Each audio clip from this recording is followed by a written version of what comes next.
The first flash from the camera nearly blinded me, because I hadn't called for one. I froze on the sidewalk as two men stepped from a black SUV, pretending to check their phones while snapping photos of me like I was a criminal. My heart pounded, not from fear, but from disbelief. My own sister had gone this far. She actually hired private investigators to prove that my success was a lie. If you're watching this, hit that share button and subscribe, because what happened next will make you question how far jealousy can go in your own family. Stay till the end. This story doesn't unfold the way you think it will. I turned toward the cafe door, pretending I hadn't noticed the cameras. It was 8 a.m. I had a meeting with investors, and the last thing I needed was drama. Yet there it was, staring me dead in the face. Inside, my assistant Megan whispered, "Lexi, those men followed you from the office yesterday too." I forced a smile. Perfect. My sister Kimberly always wanted proof that I faked everything. My company, my connections, even the penthouse she swore was rented. By noon, whispers had already started online. A gossip blog posted, "Tech CEO Alexis West under investigation for fraud." I didn't have to guess who planted the leak. Kimberly loved two things: public humiliation and pretending to care. She still had no idea that the one thing I never shared with her, the real secret behind my company, was about to make her choke on every fake smile she'd ever given me. I stared out the window as rain streaked down the glass. Last summer, she'd laughed in my face when I told her I was building my own software brand. "You couldn't even fix Mom's printer," she had said, sipping her wine. Now the same woman had private investigators tailing me, hoping to catch a scandal. But what they were about to uncover wasn't a crime. It was something far more dangerous for her. Because in one neat twist of irony, those investigators were about to discover a secret she'd buried years ago. Something that could make her lose everything.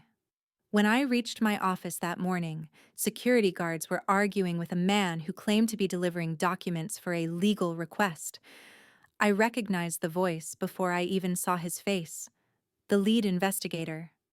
I walked straight past them, heels clicking on the marble floor, trying to hold myself together.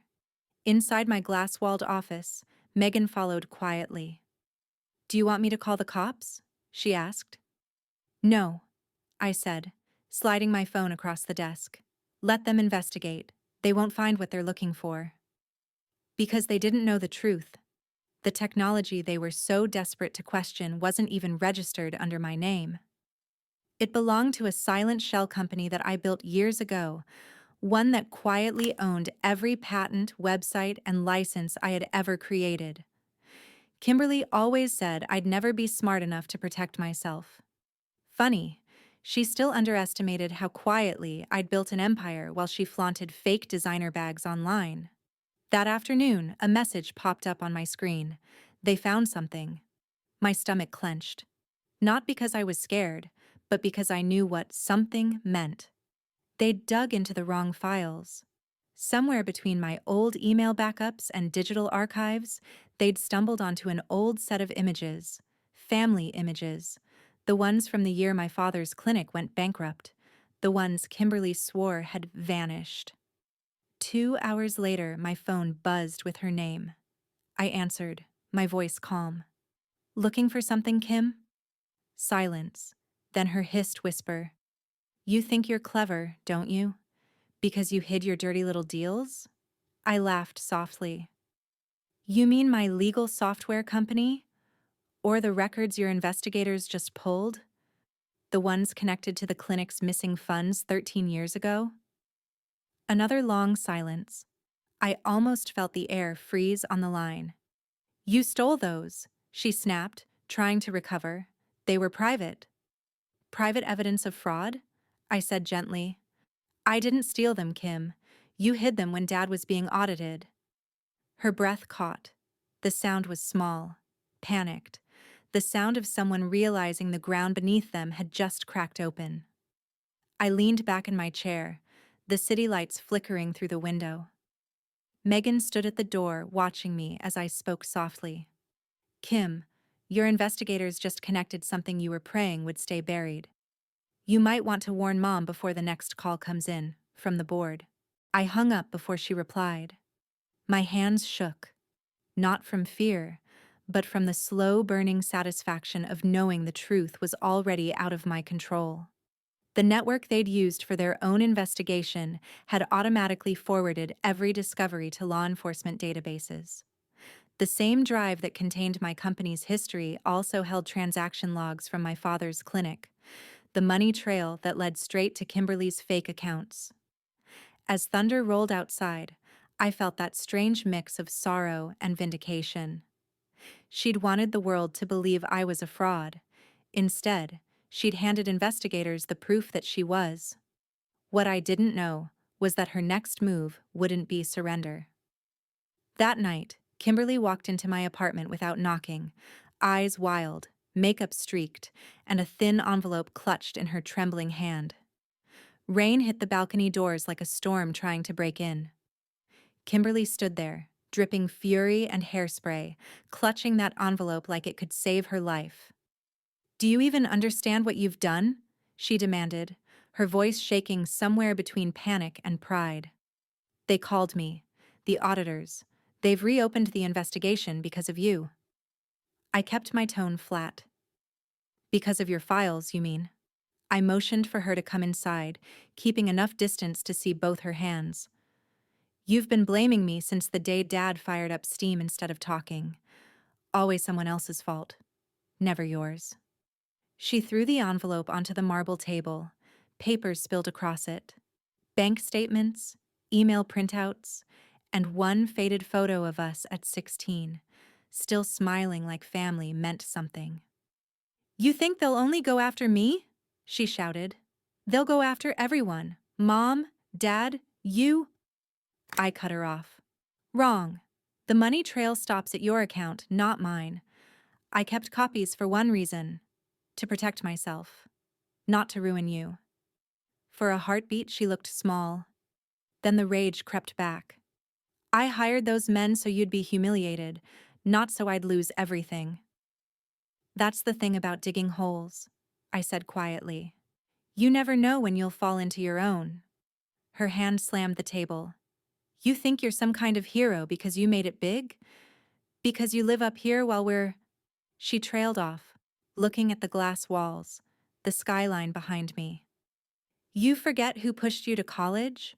Who paid the first deposit?" "That wasn't help," I said softly. "That was an investment you expected to own me with." Her eyes glistened. The first tear didn't look like guilt, though. It looked like fear. "They'll come for me," she whispered. "They already have," I told her. "The investigators filed evidence automatically at noon. You hired them with a signed contract. You gave them authority to access everything. You did it to yourself." Kimberly's face collapsed. She sank into the sofa like the fight drained from her. For a moment, I almost reached out. Almost. Then my phone buzzed. A call from a number I didn't recognize, but dreaded instantly. "Ms. West," a calm female voice said when I answered. "This is Agent Parker from the Financial Crimes Unit. We need to confirm a few details about the data your sister's investigators submitted. Could you meet us this evening?" I glanced at Kimberly. She was watching me, eyes wide, waiting to hear what I'd say. "Of course," I replied evenly. "Send me the address." When I hung up, her voice cracked. "You're not really going to—" "I'm not going to lie. That's what you'd expect." I walked to the window, stared at our reflections side by side. One calm, one shattered. They just want the truth. And for once, that's finally on my side. Kimberly stood trembling. "You think this is over because you're right? Do you have any idea how far I'm willing to go?" Her voice had dropped to a whisper, but it wasn't fear anymore. It was threat. She grabbed the envelope, yanking half the papers back into it. Then she turned and stormed out, slamming the door hard enough to make the picture frames rattle. For a second, I believed she was bluffing. until I noticed what she left behind on the table. A small flash drive labeled with my company's name.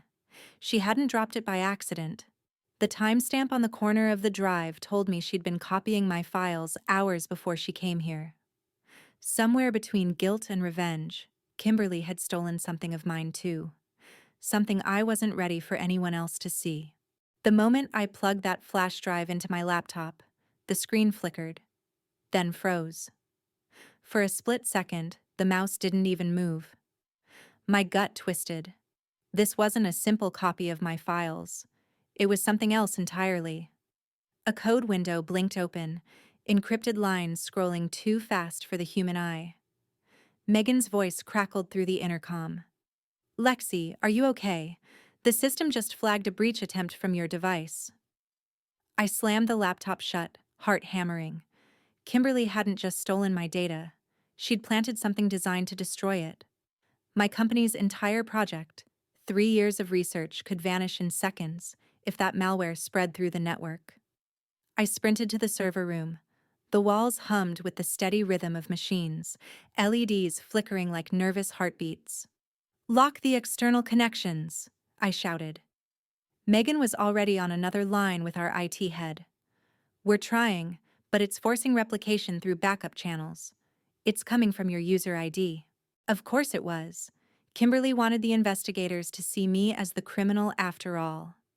I knelt beside the console, hands trembling slightly as I slid in the emergency control key. When the override sequence flashed green, I exhaled. But only for a second. On the monitor, a small folder appeared on its own, labeled Truth. I hesitated. Opening it could trigger anything, but ignoring it felt worse. Inside wasn't code, it was video. My stomach flipped when Kimberly's face filled the screen. Her lipstick was smeared, her eyes red, but her voice was steady. "By the time you see this, Alex, everything will have gone public," she said. "You wanted me exposed? Fine, but your precious company isn't as spotless as you think.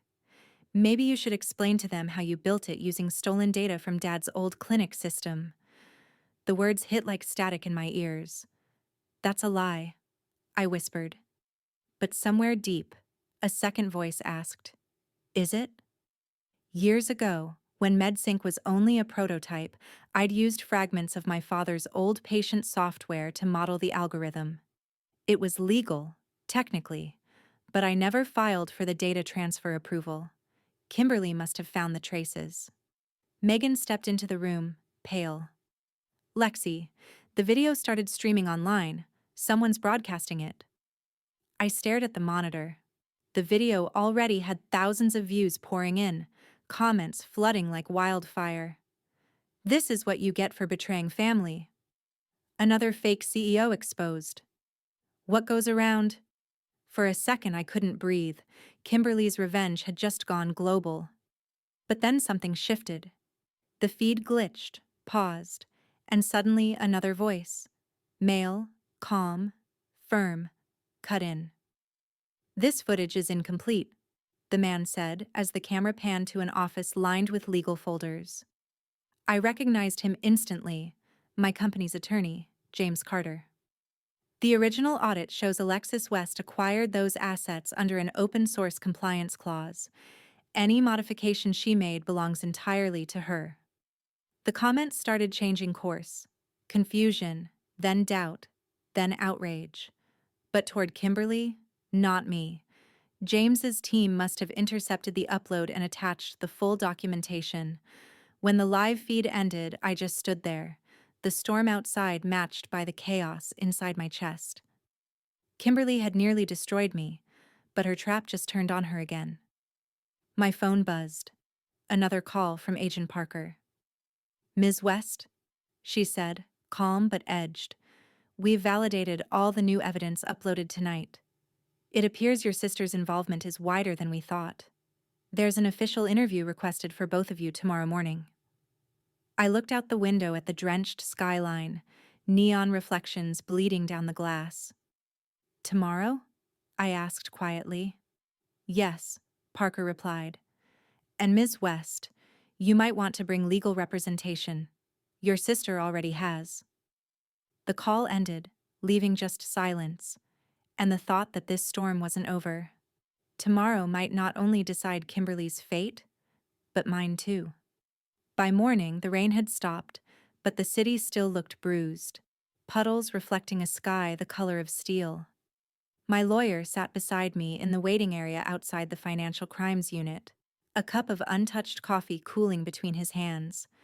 I could see Kimberly's reflection in the glass wall ahead, expensive coat, sunglasses hiding the wreck of a sleepless night. When the door opened, they called both of us in together. How fitting. We had started this life tangled. Maybe this was how it would finally come undone. Agent Parker spread a neat file across the table. We've confirmed your sister's investigators accessed restricted data, she said, looking directly at Kimberly, and that the information was altered before the upload. Kimberly's lips parted, but no sound came. Parker turned to me. Ms. West, your legal clearance for the software assets has been verified. You're in the clear. The relief hit like air after drowning. Kimberly's shoulders crumpled. You can't, she whispered. I did it for Dad. For all of us. You did it for control, I answered quietly. The words had no anger left in them, only truth. I built something clean out of the mess we were born into. You tried to drag it back into the dirt. Parker closed the folder. Evidence shows funds were diverted through accounts in your name, Ms. Collins. Kimberly's mask slipped completely then, eyes wet, voice shaking. Please, Lexi, you can fix this. Tell them I didn't mean to. I stood. I'm not here to ruin you. I'm here to stop lying for you. That was all. Outside, the air carried that sharp, fresh bite that comes after a storm. The news spread fast again. Investigation clears tech CEO. Sister charged in embezzlement case. Cameras flashed as I stepped to the curb, but I didn't flinch this time. I'd spent too many years hiding from light. Weeks passed. Kimberly took a plea, avoiding prison but losing the fortune she had stitched together from other people's dreams. Our parents went silent, retreating behind pride instead of apology. I didn't need either. When the quarter ended, MedSync crossed the billion-dollar valuation mark. Reporters wanted my reaction, but I gave the same one every time. Success is quiet revenge. Because it was. One late Sunday, I drove out past the city, toward the hill where my father's old clinic still stood empty. Its windows boarded, the sign half gone. I locked my phone, stood there for a long moment, and finally let the memory stop hurting. Kimberly had tried to expose me. Instead, she'd shown the world why I'd learned to protect myself. Back home, the sky softened to gold as I stepped onto my balcony. Megan texted, "Congrats, boss. Investors just tripled the offer." I smiled, setting the phone aside. The truth had taken years, pain, and loss, but it was finally mine, unshakable. Somewhere out there, maybe Kimberly would rebuild. Maybe not. Family doesn't always heal. Sometimes it just stops bleeding. Either way, I was free. The city lights blinked on beneath me like a constellation finally settling into order. And for the first time in 11 years, I didn't look back.